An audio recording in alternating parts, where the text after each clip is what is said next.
आज के लेक्चर में हम डिस्कस करेंगे redemption of preference share.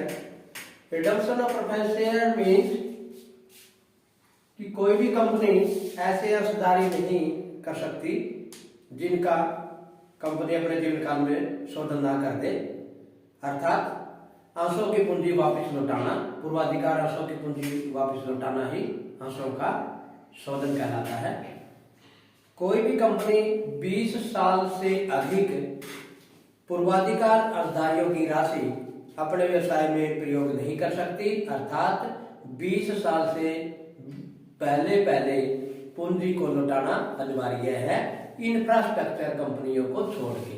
Infrastructure जो कंपनियां हैं वो 30 साल तक पूर्वाधिकार अंशों की पूंजी का प्रयोग कर सकती हैं, इस शर्त के साथ कि 21वें साल से वो टोटल राशि का जो 1/10वां हिस्सा है वो उसमें से राइट ऑफ करते, उसमें से रिडम्पशन करते रहे। 21वें साल से 10% जो है कम से कम शोधन करना शुरू करते। तो इस प्रकार से जो पूर्वाधिकार अंशों का शोधन है वो किया जा सकता है।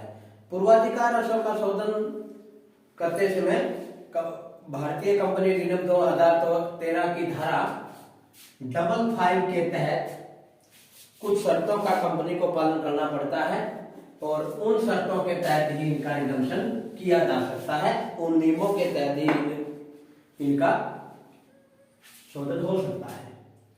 तो अंडर सेक्शन 55 ऑफ भारतीय कंपनीज एक्ट 2013 इसके अनुसार सबसे पहला जो नियम है वो नियम है फुल्ली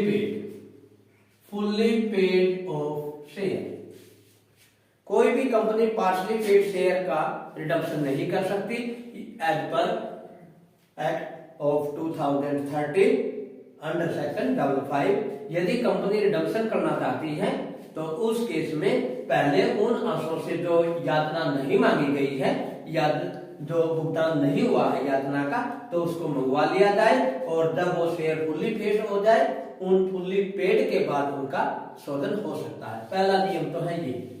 दूसरा जो नियम है, सेकंड नियम है out of profit or new issue. Out of profit or new issue. Under section 55 के रूल्स के अनुसार कंपनी पूर्वाधिकार अंशों का शोधन लाभों में से कर सकती है जो लाभांश के लिए अवेलेबल है, या न्यू इशू से कर सकती है, अर्थात नए अंशों का निरूपण करके जो प्राप्त राशि है उसमें से शोधन कर सकती है। कंपनी चाहे तो कुछ भाग इसमें से और कुछ भाग इसमें से, दोनों में से भी शोधन कर सकती है। नंबर 3 जो रूल्स है, नंबर 3 नियम की हम बात करें, पूंजी शोधन संचय खाता CRR अकाउंट। CRR अकाउंट अर्थात capital redemption reserve account. Capital redemption reserve account. कोई भी कंपनी यदि लाभांश के लिए उपलब्ध लाभों में से प्रेफरेंस शेयर होल्डर्स का शोधन की पूंजी लौटाना चाहती है तो इस केस में कंपनी को उनके बराबर की राशि जितने भी पैसा पूर्वाधिकार अंशधारियों को लौटाना है, उनकी एक संचय जो खाता है कैपिटल रिडम्पशन रिजर्व, पूंजी शोधन संचय खाता, इसमें हस्तांतरित करनी अनिवार्य है। इसके अंतर्गत कौन से जो प्रॉफिट है लाभों के लिए, जो बात मैंने कही कि लाभांश के लिए अवेलेबल लाभ वो कौन से हैं जिनमें से कोई भी जो कंपनी है वो प्रयोग कर सकती है, और कौन से ऐसे लाभ हैं जिनका इनके लिए प्रयोग नहीं कर सकती, हम दो बातें इसमें डिस्कस करेंगे। तो सबसे फर्स्ट हमारे पास जो है जिनका प्रयोग हम कैपिटल रिडम्पशन रिजर्व में हस्तांतरण करने हेतु प्रयोग कर सकते हैं, इसमें हमारे पास 8 हैं।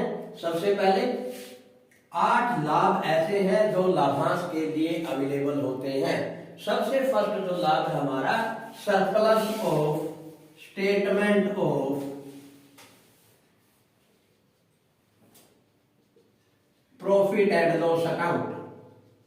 Profit and loss, sorry surplus of statement of profit and loss account नहीं आएगा यहाँ पे। दूसरा जो पॉइंट है, सेकंड जो पॉइंट हमारे पास वो है जनार्जन। 8 बातें इसके अंदर हैं जनार्जन। थर्ड जो पॉइंट हमारे पास रिजर्व फंड।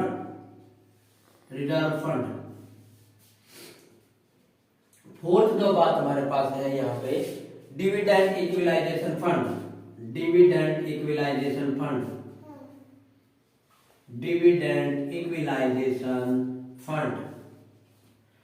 5 नंबर पे जो बात है हमारे पास, 5 नंबर पे जो बात है इंश्योरेंस फंड।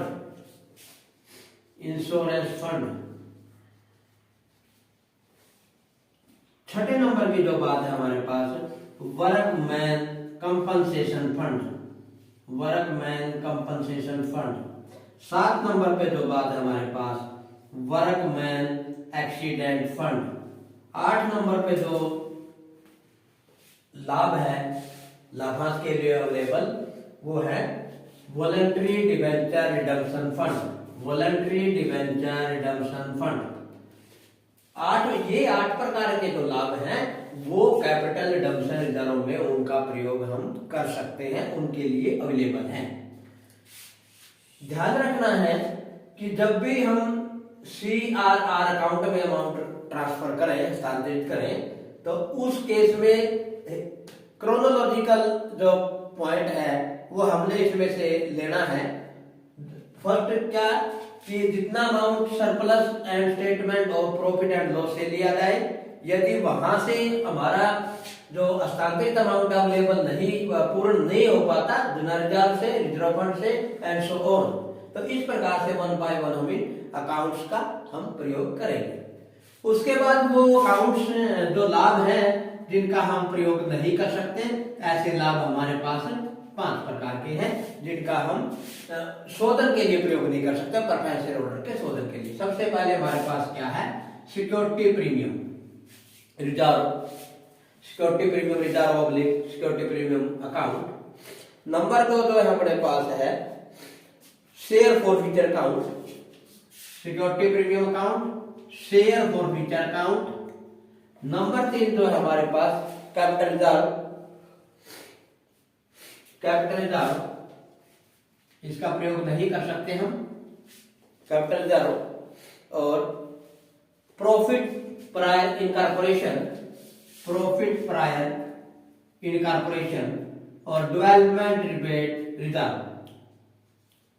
5 ऐसे लाभ हैं जो लाभांश के लिए अवेलेबल नहीं होते, यानी कि security premium, share forfeiture account, capital reserve, profit prior incorporation of the company और development rebate reserve.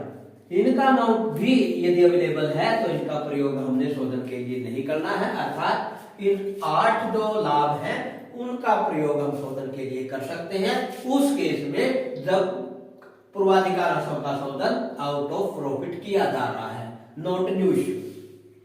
4th number का जो हमारा रूल है नंबर 4 हमें इस बात की पुष्टि करते हैं अंडर सेक्शन 55 कि कंपनी जब इस प्रकार के अंशों का शोधन करती है तो कंपनी की जो ऑथराइज्ड कैपिटल है वो कैपिटल कम नहीं होती, शोधन करने के बाद भी वो अंश पूंजी का भाग बने रहते हैं। नंबर 5 जो बात है हमारे पास, यदि हमने इस प्रकार के अंशों का शोधन करने के लिए अर्थात पूर्वाधिकार अंशों की पूंजी लौटाने के लिए नया निर्गमन किया है तो उस निर्गमन से ऑथराइज्ड कैपिटल में वृद्धि नहीं मानी जाएगी, बशर्ते कंपनी निर्गमन के 1 महीने के अंतर्गत पूर्वाधिकार अंशों की पूंजी वापिस कर दे। नंबर 6 जो बात है हमारे पास कि पूर्वाधिकार अंशों का भुगतान यदि प्रीमियम पे किया जा रहा है तो उस प्रीमियम की राशि सबसे सर्वप्रथम सिक्योरिटी प्रीमियम का यदि अमाउंट अवेलेबल है उसमें से हमने राइट ऑफ करनी चाहिए, उसमें से प्रयोग करनी चाहिए। यदि सिक्योरिटी प्रीमियम का बैलेंस अवेलेबल नहीं है तो हमने सरप्लस या अन्य रिजर्व शेष का प्रयोग करना चाहिए। नंबर नेक्स्ट तो बात है हमारे पास नंबर 7 कि पूर्वाधिकार अंशों के शोधन की जो बात है उससे संबंधित यदि शोधन कर दिया है तो 1 मास के अंतर्गत रजिस्ट्रार को इसकी सूचना कंपनी के द्वारा दी जानी चाहिए। और नंबर 8 है पूर्वाधिकार अंशों का शोधन ऋण पत्र जारी करके प्राप्त जो राशि हुई है उससे नहीं किया जा सकता। तो ये 8 बातें under section 55 of act companies act 2013 के अंतर्गत लागू होगी यदि हम पूर्वाधिकार अंशों का शोधन करते हैं। इसके बाद आता है इसके अंतर्गत कि जर्नल एंट्रीज किस प्रकार की होगी। जब हम प्रेफरेंस शेयर होल्डर्स की पेमेंट वापस कर रहे हैं तो कंपनी किस प्रकार से अपने पुस्तकों में जर्नल एंट्री करेगी। Journal entry in case of redemption of preference share in the books of concern company. पहली जो जर्नल एंट्री यदि हम करेंगे यदि कंपनी नया निर्गमन से अंशों का शोधन कर रही है तो नए निर्गमन की जो एंट्री होती है वो हम करेंगे bank account debit to share application and allotment account लिख लेना नरेशन के अंतर्गत। For issue number of share which type shares equity share or preference share at the rate of this money issued in the bank, ये narration रहेगी इसकी। उसके बाद amount को हम ट्रांसफर करेंगे share application and allotment to share capital. Narration हो जाएगी application money transfer to share capital account. यदि अंशों का निर्गमन प्रीमियम पर किया गया है तो फर्स्ट की एंट्री यूपीओ रहेगी, सेकंड एंट्री जो है वो चेंज हो जाएगी share application and allotment to share capital account to security premium account. इतना सा फर्क रहेगा यदि प्रीमियम पे होगी। पहली एंट्री तो हमारी ये होगी। दूसरी एंट्री होगी जो रिडम्पशन के संदर्भ में है कि यदि हम रिडम्पशन कंपनी यदि प्रेफरेंस शेयर्स का जो रिडम्पशन है वो प्रीमियम पर कर रही है तो जो प्रीमियम की राशि है वो सरप्लस में से या सिक्योरिटी प्रीमियम में से उपलब्ध करवाई जाएगी। तो सिक्योरिटी प्रीमियम है तो उसी में से लेंगे हम इसको सिक्योरिटी प्रीमियम अकाउंट। और यदि पूरा अमाउंट सिक्योरिटी प्रीमियम से अवेलेबल नहीं हो पाता तो surplus of statement of profit and loss to premium on redemption. Premium on redemption किसकी राशि से हम राइट ऑफ करेंगे। तीसरा जो नंबर है जितना भी अमाउंट हम लाभों में से दे रहे हैं, यदि नए निर्गमन में से नहीं दे रहे, लाभों में से रिडम्पशन कर रहे हैं, उसके लिए सरप्लस में से अमाउंट जो है वो हमने CRR अकाउंट में ट्रांसफर करना है। 3 नंबर की जो एंट्री होगी, 3 नंबर की एंट्री हम करेंगे। Number 3 surplus of statement of P&L to capital redemption reserve account। जितनी भी राशि लाभों में से हम दे रहे हैं उसके लिए इस संचय के अंतर्गत खाते के अंतर्गत हम राशि हस्तांतरित कर देंगे। 4 नंबर की जो एंट्री होगी अमाउंट ड्यू की होगी।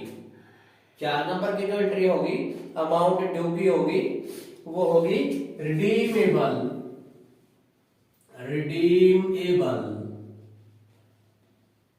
Preference share capital account. Premium पे यदि रिडम्पशन किया जा रहा है, premium on redemption account debit to preference share holder account, holder account. 5 number की जो एंट्री जो होगी ये ड्यू की थी, 5 नंबर की हमारी पेमेंट की होगी। Preference share holder, preference share holders account to bank. जितनी भी राशि हमने प्रेफरेंस शेयर होल्डर्स को लौटानी है तो उसको हम यहाँ पे बैंक से पेड कर देंगे। नरेशन लिख लेना, amount paid of preference share holders. तो 5 जर्नल एंट्री होंगी जब हम रिडम्पशन ऑफ प्रेफरेंस शेयर कर रहे हैं। पहले नंबर की नए निर्गमन के संदर्भ में थी, दूसरे नंबर की यदि प्रीमियम पर हम रिडम्पशन कर रहे हैं तो प्रीमियम की जो राशि थी वो या तो सिक्योरिटी प्रीमियम का जो अमाउंट अवेलेबल है तो उससे हमने ले लेनी है, और यदि उसका अमाउंट अवेलेबल नहीं है, पूरा नहीं है, पार्शली है, तो रिमेनिंग या fully surplus of statement of profit and loss से लेंगे। तीसरे नंबर की जो एंट्री है, यदि हम लाभों में से रिडम्पशन कर रहे हैं तो surplus of statement of profit, अर्थात इसके अलावा जो रिजर्व है, रिजर्व फंड है जो 8 मैंने अभी पहले बताए आपको, उनमें से सीआरआर अकाउंट में हम ट्रांसफर कर देंगे, यानी CRR mean capital redemption reserve account. Number 4 जो है हम ड्यू कर देंगे राशि redeemable preference share holder account, premium on redemption account in case of redemption is on premium to preference share holder account, और लास्ट में एंट्री होगी preference share holder account to bank. तो इस प्रकार से हम ये जर्नल एंट्री करेंगे। तो आज के लेक्चर में बस इतना ही, कल हम इसकी प्रैक्टिकल क्वेश्चन सॉल्व करना सीखेंगे। Thank you very much.